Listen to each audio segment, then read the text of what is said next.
اسی طرح آج ایک میں اس چیز کا بھی انکشاف کروں گا کہ نبی علیہ السلام کا حقیقی عاشق کون ہے۔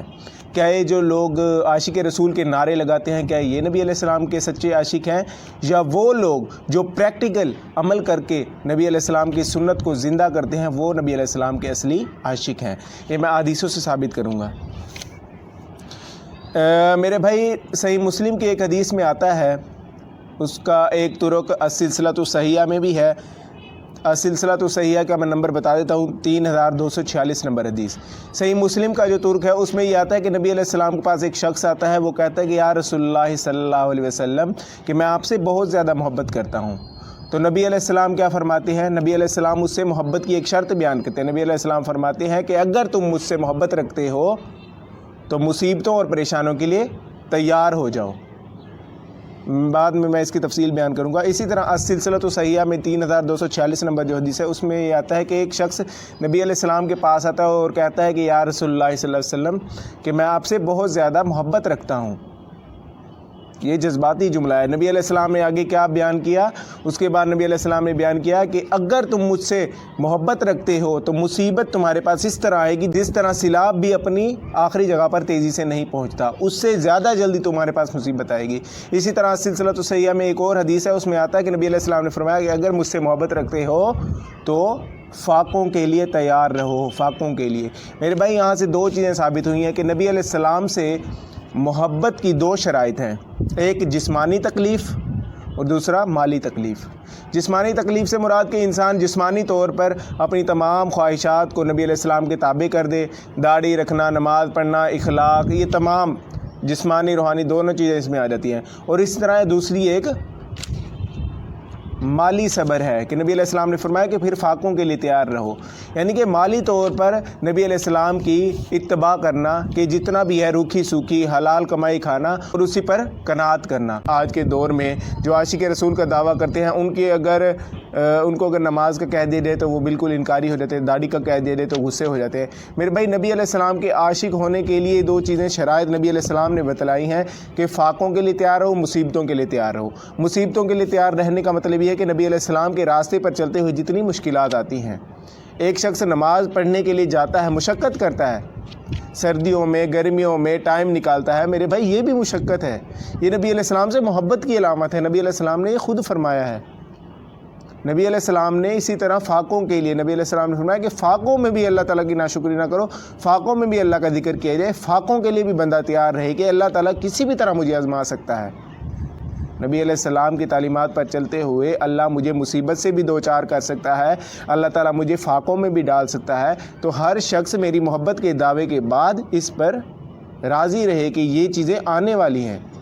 تو اسی طرح میرے بھائی محبت کے دعوے کے بعد تکلیف برداشت نہ کرنا یہ محبت ہی نہیں ہے۔ بے شمار کروڑ رحمتیں ہوں اس شخص پر، وہ نبی علیہ السلام کے جانثار صحابہ میں سے ایک صحابی ہے سیدنا ابو ذر رضی اللہ عنہ۔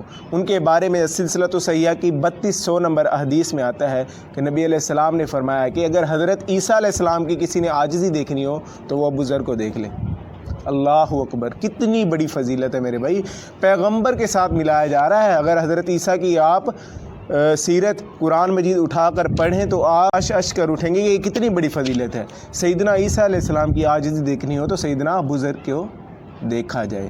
نبی علیہ السلام نے اتنی بڑی فضیلت دی سیدنا ابو ذر کے بارے میں۔ سیدنا ابو ذر رضی اللہ عنہ بہت ہی زیادہ متقی، بہت ہی زیادہ پرہیزگار، دنیا کو طلاق دینے والے اشخاص میں سے ایک شخص ہیں۔ تمام میرے بھائی جو سن رہے ہیں میں ان سے درخواست کروں گا کہ یہی ہے زندگی جس میں عمل کرنا ہے میرے بھائی۔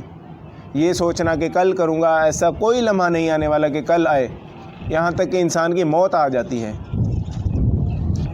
جس طرح مولا علی علیہ السلام کا نہج البلاغہ میں ایک میں جملہ پڑھ رہا تھا نہایت ہی خوبصورت، کہ علی علیہ السلام نے فرمایا کہ انسان کی اس زندگی کے سفر میں ایک رکاوٹ آنے والی ہے اور وہ موت ہے، اس کے بعد انسان کو جنت اور جہنم کا انجام بتلا دیا جاتا ہے۔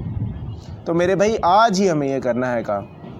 نبی علیہ السلام کی سیرت پڑھ بیان کر چکے ہیں کئی خطیب، لیکن میرے بھائی نبی علیہ السلام کی سیرت کو ایک قصہ گوئی کی حد تک رکھ دیا گیا ہے۔ میرے بھائی نبی علیہ السلام کی سیرت پڑھنی چاہیے۔ نبی علیہ السلام نے ہماری اپنی امت کے لیے کتنے اشک بہائے، میرے بھائی آج امت یہ صلہ دے رہی ہے کہ نبی علیہ السلام کی سیرت بیان کی جاتی ہے اور سبحان اللہ کہہ کر چلے جاتے ہیں اور تمام زندگی کے معاملات ویسے چلتے رہتے ہیں، کوئی زندگی میں تبدیلی نہیں آتی۔ نبی علیہ السلام کی سیرت کس قدر بے اثر ہو چکی ہے میرے بھائی۔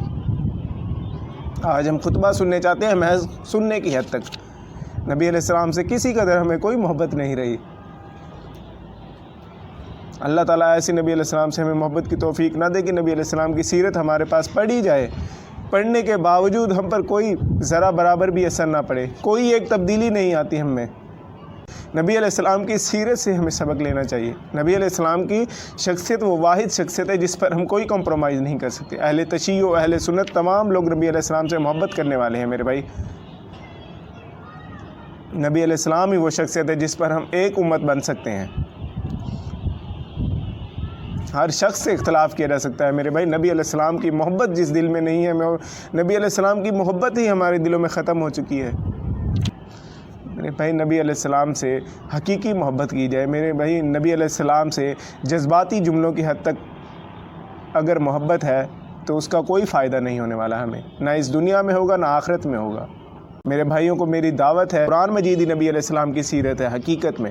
جب سیدہ عائشہ سے پوچھا گیا کہ نبی علیہ السلام کا اخلاق کیا ہے تو سیدہ عائشہ نے کہا کہ کیا تم نے قرآن نہیں پڑھا؟ قرآن نبی علیہ السلام کی سیرت ہے میرے بھائی۔ پہلے قرآن پڑھا جائے، قرآن کی طرف آئیں، قرآن کو پڑھیں، اس کو سمجھیں۔ اللہ تعالیٰ سے دعا ہے کہ اللہ تعالیٰ ہم سب کو نبی علیہ السلام سے حقیقی محبت کی توفیق دے، اور نبی علیہ السلام کی جب کوئی بات بیان کی جائے، جب کوئی حدیث بیان کی جائے، جب کوئی سنت بیان کی جائے تو فوراً اس پر عمل کرنے کی توفیق دے۔ جزاک اللہ۔